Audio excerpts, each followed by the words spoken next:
주시옵소서.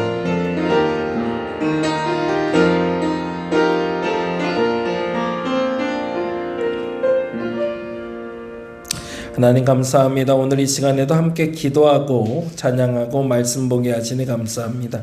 무엇보다 깨어있게 하시고 주님을 경험하게 하시고 알아가게 하여 주시옵소서.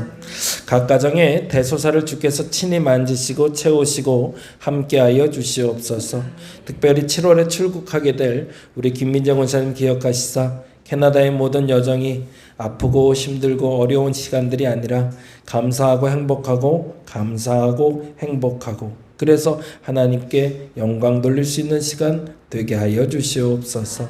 우리 조병배 집사님 퇴원 후에 18일 날 실밥까지 뽑으면 이제 건강을 회복하는 또 첫 발을 내딛게 되는데 영적으로나 육적으로나 정신적으로나 강건할 수 있도록 그 몸을 붙잡으시고 그 마음 붙잡아 주시옵소서.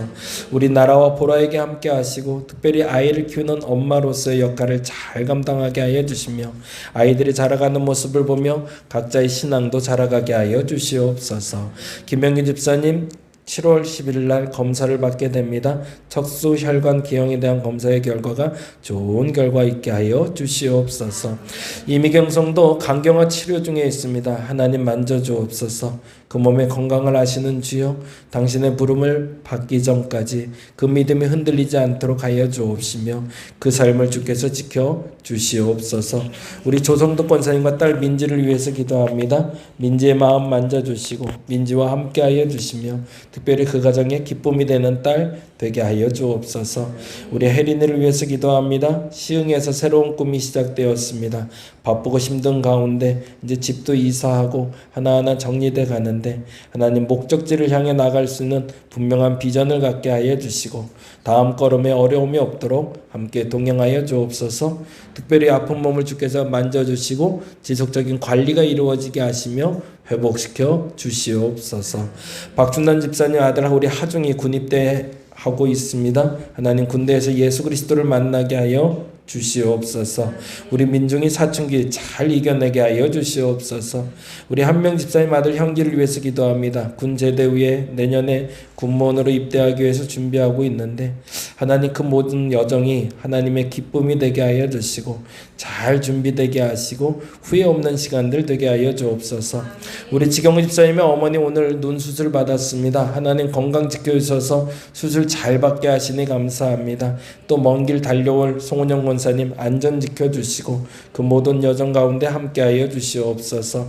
우리 소연이 어머니를 위해 기도합니다. 재활 중에 있는데 하나님 속히 회복되게 하여 주시고 더 건강한 모습 보게 하여 주시옵소서. 우리 다영이도 붙잡아 주시사 하나님 회복케 하여 주옵소서. 강미라 성도 준비하고 계획하는 일이 있습니다. 불편하고 어려운 결정을 해야 될 때도 있습니다. 그러나 바른 결정이라면 선택의 결단력을 허락하여 주시고 새로운 출발을 잘 할 수 있도록 주께서 붙잡아 주시옵소서.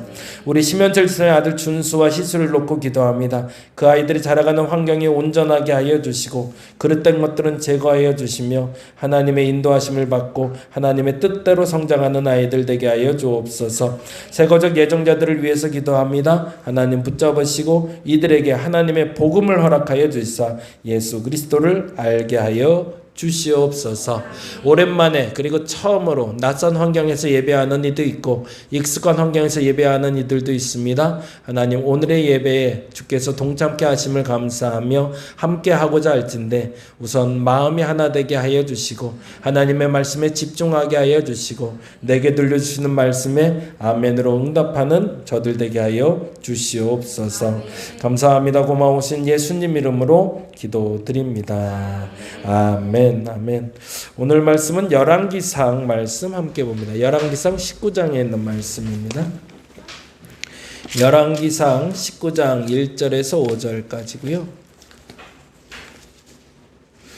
조성도 권사님도 혹시 오늘 가실 때 우리 해가 체육관을 9시 20분까지 가야 된대요. 체육관이 어디지? 위치가? 기흥이래거든요. 예. 끝나고 바로 나가서 같이 타고 가면 될 것 같아요. 좀 부탁 좀 드리겠습니다. 예, 열왕기상 19장 말씀 같이 봅니다. 열왕기상 19장 1절에서 5절. 구약성경 549 9페이지 전후에 있습니다. 549 천천히 찾으시면 돼요. 549 열왕기상 19장 1절에서 5절 다 찾으셨나요? 네, 같이 우리 한 목소리로 천천히 읽도록 합니다. 아합이 엘리야가 행한 모든 일과 그가 어떻게 모든 선지자를 칼로 죽였는지를 이세벨에게 말하니 이세벨이 사신을 엘리야에게 보내어 이르되 내가 내일 이맘때에는 반드시 내 생명을 저 사람들 중 한 사람의 생명과 같게 하리라. 그렇게 하지 아니하며 내게 벌 위에 벌을 내림이 마땅하니라 한지라. 그가 이 형편을 보고 일어나 생명을 위해 도망하여 유다에 속한 브엘세바에 이르러 자기의 사환을 그곳에 머물게 하고 자기 자신은 광야로 들어가 하룻길쯤 가서 한 로뎀 나무 아래 앉아서 자기가 죽기를 원하여 이르되 여호와여 넉넉하오니 지금 내 생명을 거두시옵소서. 나는 내 조상들보다 낫지 못하니이다 하고 로뎀 나무 아래에 누워 자더니 천사가 그를 어루만지며 그에게 이르되 일어나서 먹으라 하는지라. 아멘. 오늘은 무기력해질 때라는 제목으로 같이 좀 말씀 나누려고 합니다. 오늘 본문의 배경은 엘리야라는 사람이 등장을 해요. 성경에는 선견자, 선지자, 예언자라는 이름으로 불리는 사람들이 있어요. 하나님의 말씀을 받은 사람들이라고 해서 예언자라고 얘기하고, 먼저 아는 사람 그래서 선지자, 먼저 본 사람 그래서 선견자 이렇게 부르기도 합니다. 그래서 예언자, 선진자, 선견자라고 부르는 사람들이 몇이 등장하는데 그 중에 특별히 엘리야라는 사람이 그 선지자로 등장을 해요. 근데 이 엘리야가 있을 때 아주 특별한 일이 있었는데, 첫째 특별한 일은 우리가 과거에도 최근에도 겪은 일이긴 하지만 그 나라의 지도자가 엉망이었어요. 그래서 나라의 지도자가 잘못 써 있어서 그것 때문에 나라가 어지러울 때였습니다. 근데 그 어지러울 때에 또 하나의 일이 발생했는데 가뭄이 시작이 됐어요. 그래서 이 가뭄이 시작되고 나라의 정치 지도자도 어려울 때에 하나님의 말씀이 엘리야에게 임한 거죠.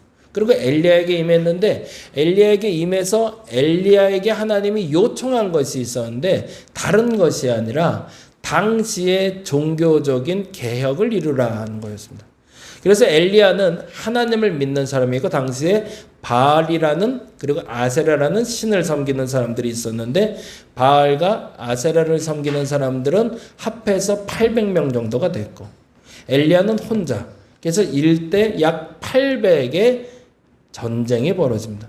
방식은 아주 단순했습니다. 어떤 신이 응답하는가에 대한 질문이었어요. 그리고 그 질문에 답하기 위해서 쓴 방법은 제단을 만들어 놓고 그 제단에 소를 잡아서 각을 떠놓은 상태에서 하늘에서 불이 내려서 그 소를 태우는 신이 진짜 신이다라고 이야기하는 시험대였어요. 그리고 나서 먼저 바알과 아세라 선지자들이 자신의 방식대로 예배를 시작했고, 근데 그 예배를 시작하고 결과가 나타날 때까지 그 어떤 방법을 동원해도 하늘에서 불이 내리지 않았다는 거죠. 그런데 얼마 지나지 않아 엘리야는 오히려 그 제단에 장작에 물을 붓고 그리고 제단에 제물을 올려놓고 기도하자 하늘에서 불이 내려서 하나님이 살아계심을 보여주는 장면이 바로 요 전전 장면입니다. 그리고 나서 앞서 말씀드렸던 아합이라는 왕이 있었는데 그 사람과 함께 내려오며 드디어 가뭄도 해결될 거라는 사실도 알게 된 것이 직전의 사건이었습니다. 이쯤 되면 엘리야의 생각에선 아합이라는 왕이 자신의 잘못을 인정하고 하나님께 돌아올 줄 알았고 800명이라는 바알과 아세라 선지자들을 제거했기 때문에 이제 이방 신전들을 다 부셔버리고 하나님만을 섬길 줄 알았는데 이세벨이라고 당시에 왕비가 됐던 이가 하는 말이 다음과 같은 얘기를 했다는 거죠. 그게 2절의 말씀이었는데 2절 말씀 이렇게 되어 있네요. 19장 1절부터 다시 한번 보죠. 19장 1절에 뭐라고 되어 있죠? 아합이 엘리야가 행한 모든 일, 이 모든 일이라는 건 지금 말씀드린 대로 제단에 제물을 넣고 불이 내린 사건을 얘기합니다. 그가 어떻게 모든 선지자를 칼로 죽였는지. 그러면 어떤 선지자일까? 이건 하나님을 믿는 선지자가 아니라 바알과 아세라 선지자들이었겠죠. 그들을 죽인 사실에 대해서 누구에게? 이세벨, 당시의 왕비에게 이야기했더니 2절에 이렇게 얘기합니다. 뭐라고 되어 있죠? 읽어봅니다. 이세벨이 사신을 엘리야에게 보내어 이르되 내가 내일 이맘때에는 반드시 내 생명을 누굴 얘기할까요? 엘리야의 생명이겠죠. 엘리야의 생명을 누구처럼? 저 사람들 한 사람처럼. 저 사람들 중 한 사람은 누굴 얘기할까요? 바알과 아세라 선지자 850명 중에 하나처럼 이란 뜻이죠. 생명과 같이 하리라 라는 말은 뭐예요? 반드시 죽일 거라는 얘기죠. 그렇게 하지 않으면 뭐 한다고요? 신들이. 그럼 이 신은 누굴 얘기할까요? 하나님은 아니겠죠. 그렇죠? 바알과 아세라 신들이 내게 벌 위에 벌을 내림이 마땅하니라 라고 얘기합니다. 그러자 엘리야가 속히 도망갑니다. 그래서 도망가서 로뎀 나무에 앉아서 한 이야기에 대한 이야기가 오늘 배경이 돼요. 무기력해진다라는 말이 우리말에 정말 다양하게 써요. 한 크게 5가지로 구별이 되는데요. 이렇게 구별될 수 있대요. 읽어볼까요? 하얀색만. 심심하다, 지루하다, 따분하다, 재미없다, 무기력하다. 다 동의어로 쓰인대요. 비슷한 용례로 써요. 심심하다는 무슨 뜻일까요? 심심하다. 심심한 거죠. 네. 그렇죠? 심심한 거지. 심심하다는 이게 없는 거래요. 뭐라고요? 부족함의 의미를 품고 있대요. 입이 심심하다, 배고프다는 뜻인 거죠. 심심하다는 단어는 몸과 연결돼서 말을 많이 만든대요. 우리 아버지 표현은 심심하다가 구진하다라는 표현을 쓰는데, 구진이라는 단어 아세요? 강원도 표현인지 서울의 옛날 구진하다가 입이 심심하다는 표현이 있어요. 그러니까 간식 먹고 싶다는 뜻이거든요. 심심하다라고 여겨질 때는 그 심심함을 채우기 위한 방법은 내가 지금 뭐가 부족한지를 알면 된다는 거죠. 반면에 지루하다, 이거는 읽어볼까요? 하얀색만. 능동적이지 않은 상태에서 반복적이고 오랜 시간 유지돼서 변화가 없는 상태가 지루한 상태래요. 그러면 이 지루한 상태를 빠져나가려면 어떻게 하면 될까요? 예를 들어서 저희 전도지를 스티커를 계속 붙여요. 계속 반복해서 한 500개를 붙이고 있어요. 너무 지루하죠. 그 지루함을 타개하기 위해서 뭐 하죠? 딴짓을 자꾸 하게 돼요. 딴짓 중에 뭐가 있을까요? 이거는 반복하지만 입은 딴짓을 하거나 뭘 계속 먹거나 노래를 부르던가 수다를 떨던가 뭘 하는 거죠? 변화를 주는 거죠. 삶에. 뭔가 지루하다라고 느껴졌을 땐 똑같은 상황이라면 거기서 약간만 변화를 줘도 상황이 바뀔 수 있다는 거죠. 세 번째, 따분하다. 따분하다라는 뜻은 답답하다는 거래요. 똑같이 동일한 단순 작업을 하고 있는데 따분하다라고 여기는 건 어디에 속박되어 있는 상태를 얘기한답니다. 그러면 이런 사람들은 어떻게 하면 될까요? 여기 사거리에 가서 그거 혹시 아시나요? 사거리에 우리 그 세탁소 하나 있잖아요. 그걸 무슨 세탁소라고 그러더라? 그 빨래 마켓에서 찾는 데인데 크린토피아. 거기 지하에 미싱 하는 데 있는 거 아세요 혹시? 그 예전에 60년대 서울 한복판에 있는 미싱하고 비슷했어요. 느낌에. 제가 되게 충격이었는데 그 지하 공간이 비어 있더라고요. 농협 그 건물 지하 공간이 비어 있는데 그 공간에 다닥다닥 붙어 앉아서 옷 수선을 해요. 그리고 그 옆에선 세탁기가 돌아가고 있고. 그게 아마 그 크린토피아 그 공장처럼 사용되는 것 같아요. 환경이 야 진짜 60년대 미싱사들 보는 것 같아요. 요번에 최근에 누가 뭐라고 그걸 했는지 다 뜯어냈더라고요. 그래서 저는 없어진 줄 알았는데 다시 공사 시작하더라고요. 조금 환경을 달리해서 다시 하는 것 같긴 한데 그런 이들에게 제일 필요한 게 있습니다. 뭐냐면 탁 트인 공기를 맡을 수 있는 곳이거든요. 뭔가 따분해지면, 아까 말한 건 고통스러운 거지만 뭔가 좀 반복적인 일이, 그래서 공부할 때 독서실에 오래 앉아있다가 답답하면 밖에 가서 바람 좀 쐬고 와 라고 하는 얘기는 이것 때문에 그러는 거죠. 재미없다, 이건 단순하죠. 내가 즐거움을 가질 수 있는 걸 찾아가야 됩니다. 뭔가 재미없는 걸 찾으면.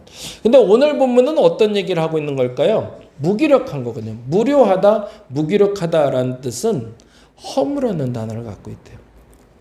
요게 그러면 특징은 뭘까요? 무기력해질 때는 결과가 나오지 않는 겁니다. 따분한 거하고는 좀 다른 거예요. 지루한 거하고. 지루하고 따분한 건 어찌됐든 결과가 나와요. 그런데 무기력한 건 결과가 나오지 않았을 때 나오는 현상입니다. 근데 몸 상태는 비슷하죠. 그래서 사람들이 이러한 몸 상태가 이뤘을 때 그 방법을 모르기 때문에 오히려 정신적으로도 피폐해질 수가 있다는 거죠. 스스로가 내가 지금 심심한 건지 지루한 건지 따분한 건지 무기력해지는 건지 그 상황을 알고 빠져나올 수 있어야 된다고 합니다. 그러면 엘리야는 어떤 상태였을까요? 다시 보여드릴게요. 심심했을까요? 이건 아닌 것 같아요. 그죠? 지루했을까요? 그것도 아닌 것 같고. 따분했을까요? 그것도 아닐 것 같고. 재미없다? 이것도 아닐 것 같고. 그러면은 이거겠네요. 그렇죠? 무기력해졌어요. 왜? 뭐가 없어서? 결과가 없거든요. 그래서 이가 이렇게 얘기합니다. 같이 한번 읽어보죠. 9절 말씀 여기 앞에 보시고 읽겠습니다. 시작. 엘리야가 그곳 굴에 들어가 거기서 머물더니 여호와의 말씀이 그에게 임하여 이르시되 때 뭐라고 해요? 엘리야야 내가 어찌하여 여기 있냐. 무슨 말일까요? 너 뭐하니? 라는 거죠. 너 지금 뭐하고 있는 거야? 그러자 엘리야가 이렇게 얘기합니다. 10절 읽어볼까요? 그가 대답하되 내가 만군의 하나님 여호와께 열심히 유별하오니. 열심히 유별하다는 건 뭘까요? 남들보다 최선을 다했다는 뜻이죠. 그랬는데 결과는 이는 이스라엘 자손이 주의 언약을 버리고 주의 제단을 헐며 칼로 주의 선지자를 죽였으며 오직 나만 남았는데 그들이 내 생명을 찾아 빼앗으려 하나이다 라고 얘기하는 게 9절에서 10절이에요. 근데 재미난 건 13절에 똑같이 반복해요. 13절을 읽어볼까요? 같이 읽어보겠습니다. 엘리야가 듣고 겉옷으로 얼굴을 가리고 나가 굴 어귀에 섬에 소리가 그에게 임하여 이르시되 뭐라고 하죠? 엘리야야 내가 어찌하여 여기 있느냐라고 얘기해요. 그러자 엘리야가 뭐라고? 똑같이 대답합니다. 뭐라고? 그가 대답하되 내가 만군의 하나님 여호와께 열심히 유별하오니 이는 이스라엘 자손이 주의 언약을 버리고 주의 제단을 헐며 칼로 주의 선지자들을 죽였음이오며 오직 나만 남았거늘 그들이 내 생명을 찾아 빼앗으려 하나이다. 똑같은 질문과 답 같은데요. 사실은 요 사이에 11절 12절이 들어있어요. 그게 조금 차이죠. 그러면 하나님은 넌 어찌 여기 있느냐라고 말할 때 9절에서 10절에 물었을 때와 13절 14절 물었을 때의 차이가 있을 거라는 거죠. 똑같은 상황을 만들어 놓고 반복해서 하나님이 묻지는 않았을 거라는 겁니다. 그러면 그 상황은 뭐였을까? 19장 10절에 9절에 내가 어디 있느냐 왜 어찌 그러고 있느냐와 19장 13절에 너는 왜 그러고 있냐에 차이가 있을 거라는 겁니다. 그 차이를 한번 좀 찾아볼게요. 무슨 일이 있었는지 19장 11절 12절 같이 읽어보겠습니다. 여호와께서 이르시되 너는 나가서 여호와 앞에 산에 서라. 왜? 나는 열심히 유별했는데 내가 최선을 다했는데 하나님은 아무것도 안 하셨잖아요. 그리고 결국엔 나만 남았잖아요. 라는 엘리야의 답을 듣고 하나님이 하신 일이에요. 그건 뭐예요? 이 안에 답이 있겠죠. 그리고 답을 주신 다음에 다시 물은 거죠. 난 이렇게 했는데 너 왜 또 그러고 있어? 그랬는데 엘리야가 못 알아들은 거죠. 그러니까 똑같이 답하고 있는 거죠. 애들 공부 가르치다 보면 그렇잖아요. 아는 척하고 고개 끄덕끄덕해요. 막 선생님 알겠어. 그럼 다시 풀어봐. 근데 못 풀어요. 이해한 건가요? 못한 건가요? 못한 거예요. 문제에 대해서 아무리 설명을 해줘도 본인이 못 알아들으면 똑같은 답을 내요. 그래서 똑같이 틀릴 수밖에 없는 거죠. 다시 말하자면 9절과 10절에서 말한 것이 엘리야에겐 정답일 수는 있었어요. 근데 13절, 14절에서는 엘리야가 그렇게 말하면 안 됐다는 거죠. 그 얘기를 조금 보겠습니다. 11절 다시 한번 읽어보죠. 여호와께서 이르실 때 너는 나가서 여호와 앞에 산에 서라 하시더니 하나님이 뭘 보여주시는지 볼까요? 여호와께서 지나가시는데 여호와 앞에 크고 강한 바람이 산을 가르고 바위를 부수나 바람 가운데 여호와께서 계시지 아니하며 바람 후에 지진이 있으나 지진 가운데도 여호와께서 계시지 아니하며 또 지진 후에 불이 있으나 불 가운데도 여호와께서 계시지 아니하더니가 중요한 거죠. 그리고 불 후에 세미한 소리가 들렸대요. 매우 중요한 단어들이 나왔네요. 무슨 일이 벌어졌대요? 하나님이 지나가는 동안 크고 강한 바람이 산을 가르고 바위를 부수고 어마어마한 일이 벌어진 거죠. 천둥번개가 지금 막 천지가 개벽을 하고 있어요. 그런데 거기 하나님 없더래요. 또 뭐라요? 바람 가운데 바람이 엄청 불어서 지진까지 나고 지진 가운데서 하나님을 찾으려 했는데 거기도 없더래요. 그리고 심지어 지진이 난 후에 불이 나고 있는데 거기도 하나님이 계시지 않더래요. 그리고 나서 세미한 소리로 똑같이 물었대요. 뭐라고요? 엘리야가 넌 어찌 그러고 있느냐고. 이것 때문이죠. 같이 한번 읽어볼까요? 엘리야가 허무하게 느끼며 무료하고 무기력해진 이유는 목표가 이루어지지 않았기 때문에. 엘리야는 이 정도 천재지변이 나면 거긴 하나님이 계셔야 될 거라고 생각하거든요. 악이 관영합니다. 정말 내가 생각해도 이건 아니지 싶을 때가 있어요. 근데 하나님이 안 계세요. 더 정확히 말하면 하나님이 안 계신 게 아니라 하나님이 잠시 방치하고 계시는 거죠. 내가 이 정도로 열심히 하면 하나님 복 줬으면 좋겠어요. 정말 열심히 예수 믿었거든요. 열심히 기도했거든요. 열심히 헌금도 했고요. 남들보다 정말 열심히 최선을 다했는데요. 내게 하나님이 복을 안 주세요. 그럼 하나님은 안 계신 걸까요?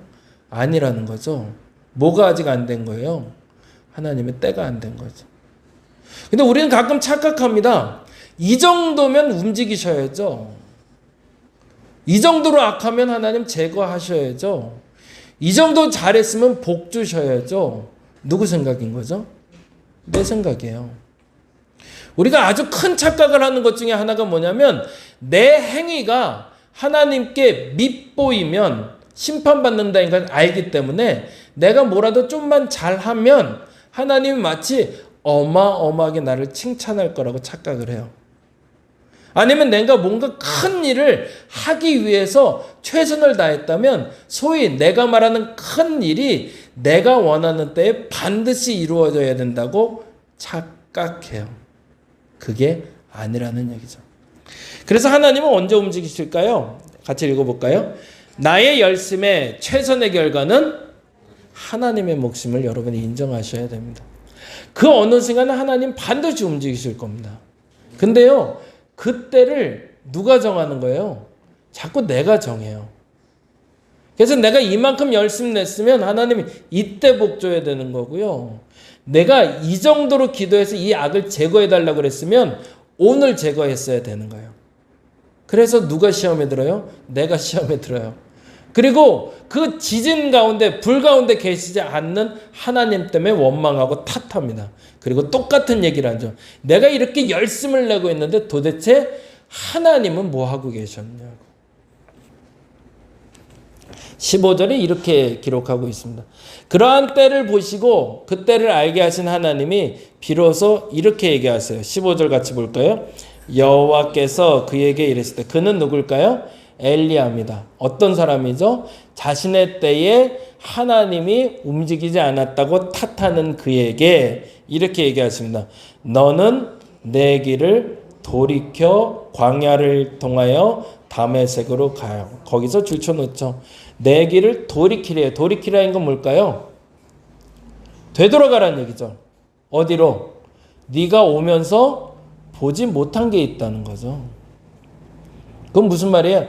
이미 이루어 놓으셨다는 얘기예요. 하나님이. 근데 누가 못 봤어요?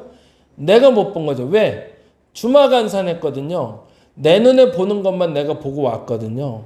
나는 아까 말한 대로 이세벨이 나 죽일까봐 정신없이 도망갔거든요. 그러다 보니까 내가 그 정신없이 돌아가면서 미처 하나님이 보라는 건 못 보고 와버린 거예요.